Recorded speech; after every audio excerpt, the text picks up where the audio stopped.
पिछले पार्ट में हमने अंडरस्टैंड किया what is electric force. Electric force तभी हम एक्सपीरियंस कर सकते हैं when the body is electrically charged, और आपको मैंने एक्सप्लेन किया था how the body gets electrically charged. जब व्हेन एन एटम लूज अपने इलेक्ट्रॉन को लूज करता है या गेन करता है तो बॉडी इलेक्ट्रिकली चार्ज हो जाती है, और तभी हम इलेक्ट्रिक फोर्स ऑफ अट्रैक्शन और रिपल्शन जो फील कर सकते हैं।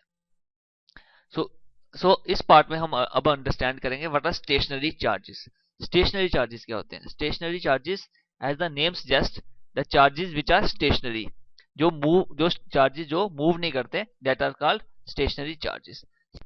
स्टेशनरी चार्जेस को अच्छी तरह अंडरस्टैंड करने के लिए we should know what are conductors and what are insulators. Conductors वो होते हैं विच कंडक्ट इलेक्ट्रिक करंट, और इंसुलेटर्स वो होते हैं which don't conduct electric current. Conductors के एग्जांपल है like iron, copper, aluminium, silver, और इंसुलेटर्स के एग्जांपल है प्लास्टिक, ग्लास, वुड। सो इस तरह से हम कह सकते हैं कि कंडक्टर्स वो होते हैं जब हम इलेक्ट्रिक चार्ज को अप्लाई करते हैं तो electric current can pass through it, whereas insulators के केस में जब हम इलेक्ट्रिक करंट को अप्लाई करते हैं it will not pass through it. तो कंडक्टर्स को हम कह सकते हैं दे आर करंट कैरियर्स, और इंसुलेटर्स को हम कह सकते हैं they are current barriers. So the question arrives why conductors conduct electric current and insulators are not able to conduct electric current। इसके लिए हमें इन दोनों का एटॉमिक स्ट्रक्चर को अंडरस्टैंड करना पड़ेगा। कंडक्टर्स के केस में जो इलेक्ट्रॉन्स हैं that are far away from the nucleus, जो डिस्टेंस है इन दोनों का बीच वो काफी दूर है, तो इसकी वजह से जो फोर्स ऑफ अट्रैक्शन है that is relatively getting weaker. तो जो फोर्स है वो न्यूक्लियस और फ्री इलेक्ट्रॉन्स के बीच इतनी स्ट्रांग नहीं है। तो जैसे जैसे इलेक्ट्रॉन्स का डिस्टेंस न्यूक्लियस से बढ़ता जाएगा तो फोर्स जो है वो वीक होती जाएगी। तो इस वजह से जो आउटर शेल में जो हमारे फ्री इलेक्ट्रॉन्स हैं they are free to move anywhere round the orbit. तो जो फ्री इलेक्ट्रॉन्स है वो इजिली मूव कर सकते हैं, और जब हम इलेक्ट्रिक करंट अप्लाई करते हैं तो it will flow in the direction of the current.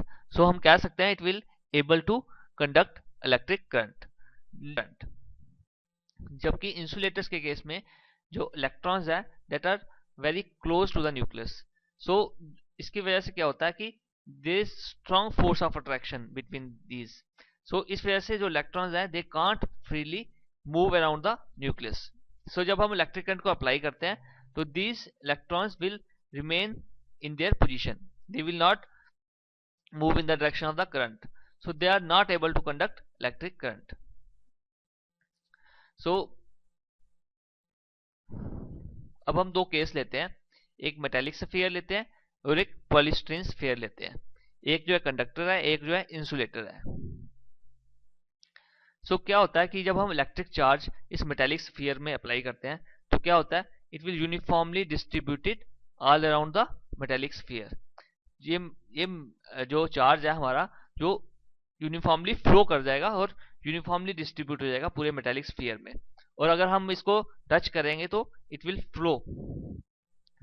तो लेकिन दूसरे केस में पॉलीस्टीरीन स्फीयर में जब हम इलेक्ट्रिक चार्ज को एक पॉइंट पे अप्लाई कर रहे हैं तो इलेक्ट्रिक चार्ज है इट विल रिमेन इंटैक्ट वहां जहां पे हम इस चार्ज को अप्लाई कर रहे हैं, और इलेक्ट्रिक चार्ज वहीं थोड़ा बहुत जो है अकुमुलेट हो जाएगा, इट विल नॉट फ्लो। सो पहले केस में मेटेलिक स्फीयर के केस में जो इलेक्ट्रॉन्स जो हमारा चार्ज है दैट इज कंटिन्यूसली मूविंग, सो हम कह सकते हैं the charge in this case is moving. लेकिन सेकंड केस में हमारा जो इलेक्ट्रिक चार्ज जब हम अप्लाई कर रहे हैं तो ये मूव नहीं करता, ये उसी प्लेस पे थोड़ा बहुत जो अकुमुलेट हो जाता है। तो इस केस में जो चार्ज है हमारा वो स्टेशनरी है। सो अब हमने अंडरस्टैंड कर लिया कि what are stationary charges, charges which are not moving like in the case of polystyrene sphere. So इस चैप्टर में हम we will deal only with the stationary charges, the charges which remain stationary. अब हम कुछ examples को understand करेंगे where we will experience the electric force due to the stationary charges।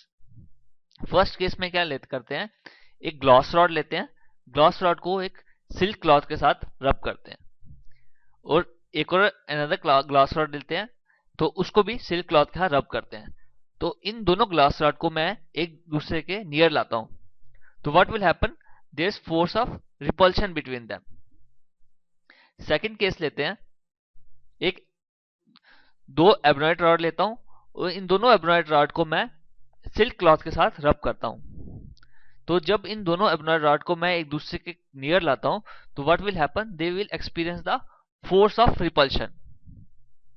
Third case लेता हूं, एक ग्लास रॉड जो silk cloth के रब की हुई है और एक एबोनाइट रॉड जो सिल्क क्लॉथ के रब की है, उन दोनों को मैं एक दूसरे के नियर लाता हूं तो they will experience the force of attraction. So what is happening there, कभी हमारे हमारे force of we will experience the force of attraction, sometime we will experience the force of repulsion. What is the reason behind it? इसका reason है, जब हम silk cloth को glass rod का rub करते हैं तो ग्लास रॉड जो अपने इलेक्ट्रॉन्स जो सिल्क क्लॉथ को लूज कर देती है, तो इस तरह से सिल्क क्लॉथ के ऊपर जो है पॉजिटिव चार्ज डेवलप हो जाता है। तो जब दो positive charge silk glass rod को हम एक दूसरे के नियर लाते हैं तो there is force of repulsion, क्योंकि लाइक चार्जेस जो है they always repel each other, so there is force of repulsion.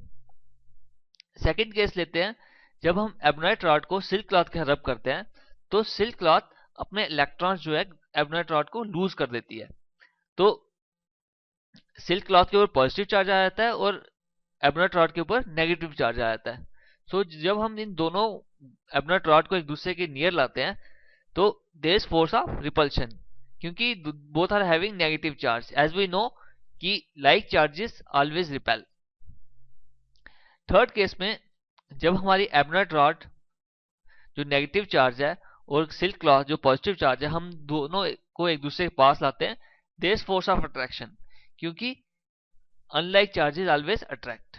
सो इस तरह से ये कुछ एग्जांपल्स हैं जिसमें हम इलेक्ट्रिक फोर्स को एक्सपीरियंस कर रहे हैं due to the stationary charges.